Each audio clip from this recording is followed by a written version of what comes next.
There's a lot of attention in the media right now surrounding child actors and their experiences with kiss scenes. And I think we need to talk about it because almost none of the experiences are good ones.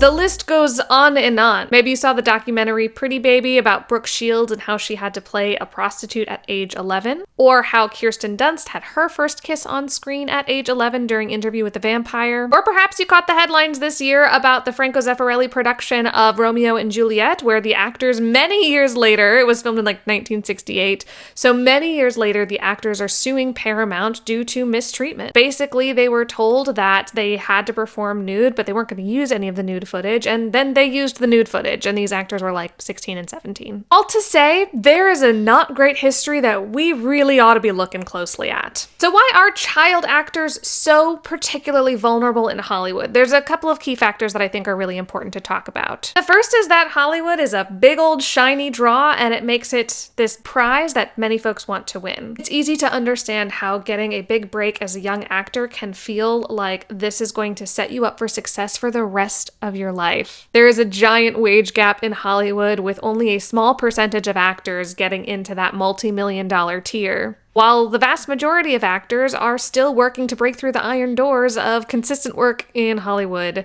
or frankly just consistent acting work in general. So being a child actor has a lot of allure because this could be a way to break through a really difficult door and set yourself up for a possibility of a career that is not only fulfilling, but is also lucrative. The idea of jeopardizing that chance can be very scary. Additionally, because these actors are so young, they have to learn what the industry standards are while also working on set. Many actors go to school to learn how to act, to learn the protocols on set, and to get their sea legs before stepping onto a professional set.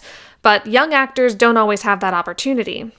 This means that they're trusting those around them to tell them what is right and what is wrong, and they don't have a frame of reference by which to measure information that they're receiving. So if something feels off, it's very easy to brush off those concerns by saying, well, that's just the way it is. That's just Hollywood. That's just business, baby. While these actors are learning the business, so are their parents. Any actor who's under the age of 18 does have to have a parent or guardian on set, but this is not as much of a safeguard as maybe you think it is. Parents are often learning about the industry right alongside the child actor. They also don't have a strong frame of reference for what is right and what is wrong. They're often also putting their trust in production to help guide their child to safety. Parents are often working on common understandings of what the industry are, as opposed to a deep, nuanced knowledge and understanding. For instance, when you read a script and it says they kiss, it's kind of just assumed that the actors are going to kiss. But this isn't actually necessarily true, and a parent might not have the full context to push back on a kiss in the script. Let me put it to you this way. When you read a script and it says they have a bar fight, there's a common understanding that there's not going to be real punches on set. There's going to be a professional that helps make sure that the scene is simulated and that everybody stays safe, and there's modifications for different individual boundaries as needed. When we read they kiss, we just jump to the conclusion that it has to be a real kiss. And there are so many different ways to mask that, to make it look fake, to also adjust it, to tell the same story but maybe with a hug. They're putting so much trust in production. And at the end of the day, production is not there to serve the child. Production is there to make a movie, to make a TV show. And this is not any kind of moral accusation against production. I just want to be really frank that these young actors are spending their days on set, not with childcare specialists, but with filmmakers, whose job is to create a great product that's going to sell. This means when put with the conflict of best for the child, best for the project, you're not always going to get the answer that's best for the child.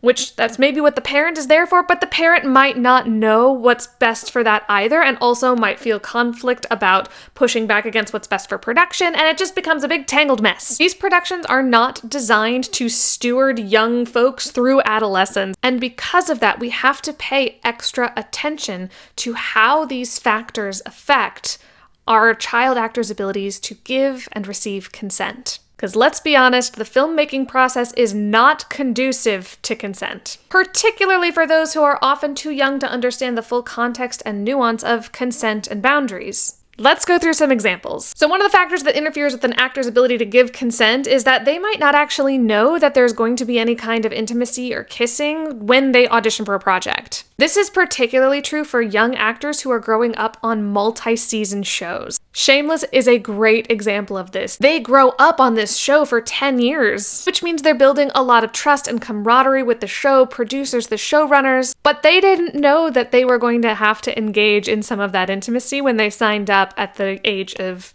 10. We also see this in Game of Thrones with Maisie Williams' character, Arya Stark, getting an intimate plotline right at the very end. There's an interview with her where she says that when she first read the script, she thought it was a practical joke, not necessarily a plotline she thought she would be signing up for when she first joined the show 8 seasons ago. There's this common understanding that if the script says it happens, then it's going to happen. In their podcast, Dear Hollywood, Allison Stoner talks about their first kiss experience on The Sweet Life of Zach and Cody, which if you don't listen to that podcast, you really should be listening to that podcast. It is an exceptional look at youth actors in Hollywood and just how detrimental and weird and dangerous and crazy that machine really can be. Allison talks about reading the script and not knowing that this was going to be part of their plot when they first joined the show, but feeling very powerless in pushing back against it, even though they weren't really ready for their first kiss, let alone in front of so many people. Talking about intimacy is really hard for adults, let alone going through puberty. What immediately jumps to mind here too is that story of Sadie Sink in Stranger Things Season 2, where the Duffer Brothers were talking about how they actually added in the kiss between her character Max and her scene partner Lucas. They jokingly talked about how they added in that kiss because they overheard how uncomfortable Sadie Sink was about the idea of kissing, so she did her first kiss in front of an entire room of folks on camera, and frankly, she was pressured to do so. All of this is happening at a time when there were not intimacy coordinators. Because let's remember, the very first intimacy coordinator was credited in 2017 on season 2 of a show called The Deuce, which was on HBO. And before then, there really was no one on set who was advocating for these kinds of scenes in the way that we have today.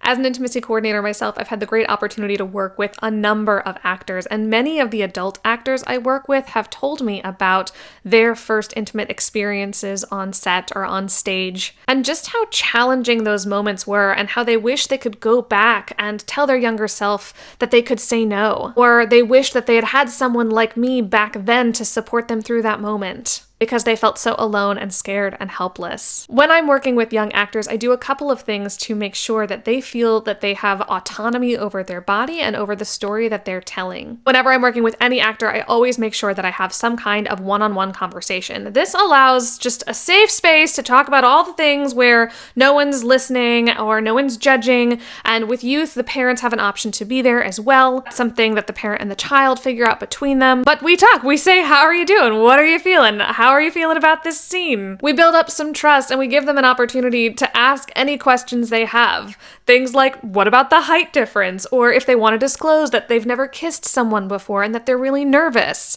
These are all welcome comments in the space. Then we talk about the scene itself, what they've discussed with the director, the information about their character that they've discussed with the director, what they're excited about, what they're nervous about. And we talk about different ways that we can tell the same story, whether that's with a kiss, a hug, a moment of eye contact, or whether we want to mask a kiss so it looks like they're kissing but their lips are never making contact. These are all options that I put forward. An actor hears that question of, are you comfortable with kissing, yes or no? It feels like the question of, do you want to succeed in this industry, yes or no? That answer of no feels extra scary because we don't know what's going to happen if I say no. If I ask someone, I say, are you comfortable with kissing? And they say no. Does that mean they're not going to get hired again? Does that mean that they're going to be seen as a troublemaker? Does that mean that they're going to be seen as a difficult actor to work with? Are they going to be disappointing the folks that they've come to know and love and trust and who they want to show how good of a team player they are and how mature they are? No seems so inaccessible in those moments. What I do is I don't make it a binary yes or no question. I say, which of these options feels best to you? Which of these options scenes feels best for your character. This shows that all of those answers and options are good and valid and equitable to one another, and that picking this one over that one is not going to be a disappointment to the cast and crew. I can help advocate for them and their boundaries and figure out a way to uphold those boundaries that still lets them shine as a collaborator and an amazing actor and someone who wants to do great work for this show or this TV project. And I also give a lot of support to the parents. I let them know the nuances and dynamics of Hollywood. We talk about